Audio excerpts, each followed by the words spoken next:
Hi, Reverend Robin Hafetz here with a brief Interfaith sermon, this time with no cursing, focused on sacred texts from differing spiritual traditions. Let me say first, may the words of my mouth and the stirrings of all of our hearts be acceptable in the awareness of that one, that oneness, that may be called God or Mother or consciousness or Brahman or something else, or known only in silence. That one beyond names and naming. Amen.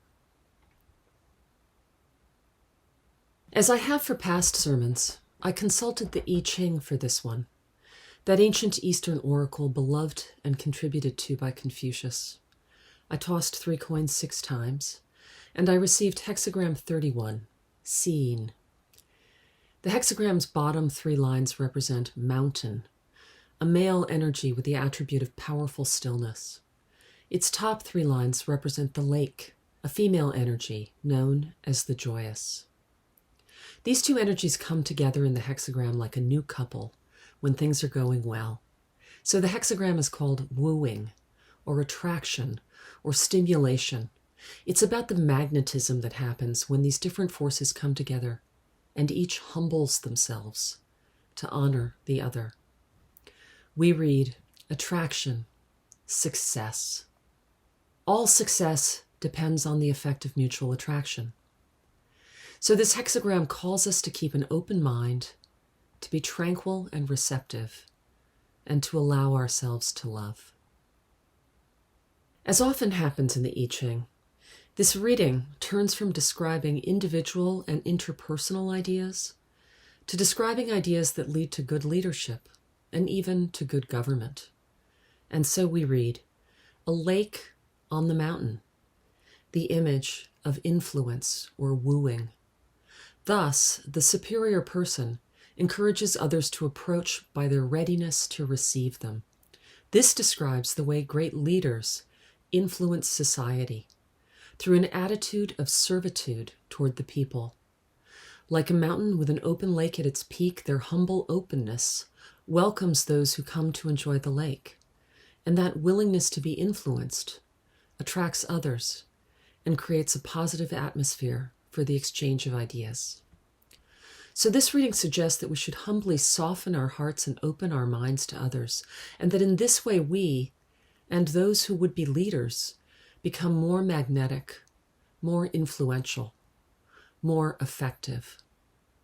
This choice of humility is described as a powerful choice, especially when chosen by the already powerful, a choice that activates energy and creates influence.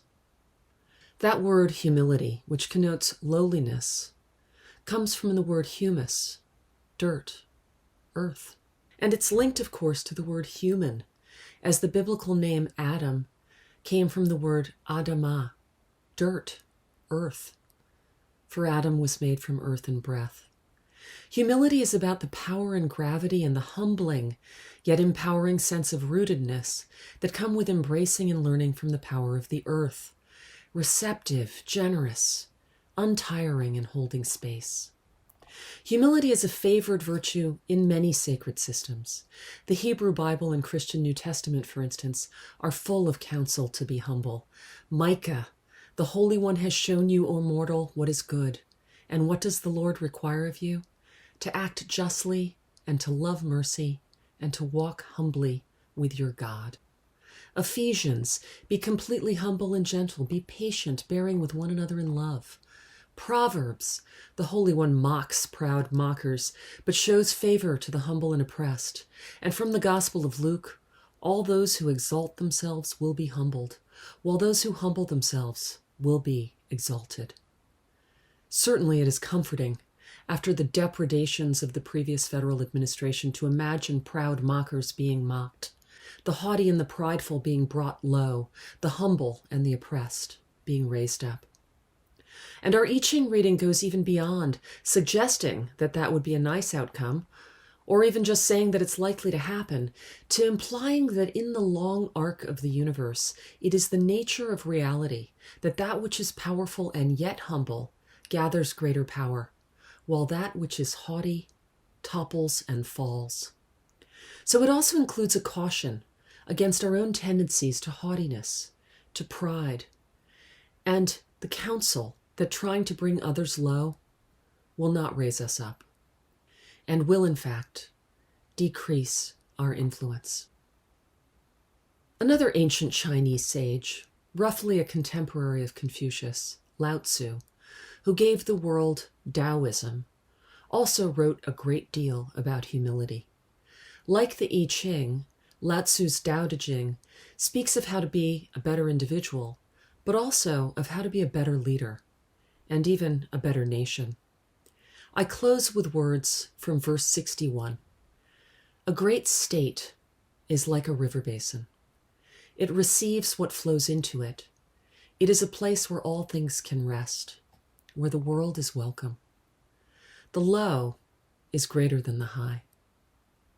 The still is greater than the restless. The sage wants to uplift the people. The people want to follow the sage. Only through lowness does this come to be. The sage bows to the people. The people bow to the sage.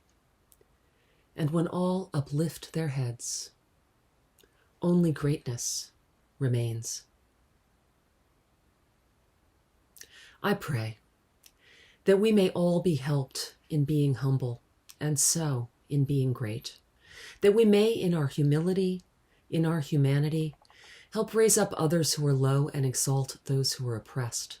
That with open hearts and open minds, we may be governed by leaders who are themselves open-minded. Servant leaders who increase in power and influence through their willingness to hear and speak the truth, to let their open hearts ache for others who are hurting. That even as our people, our families, continue to be threatened and slain at an unthinkable rate by a deadly pandemic, that we may all have the patience and the humility to keep doing those small, humble acts that protect others and ourselves from that scourge.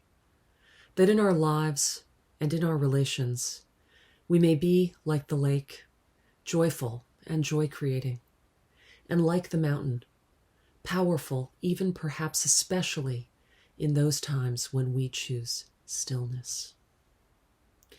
Amen.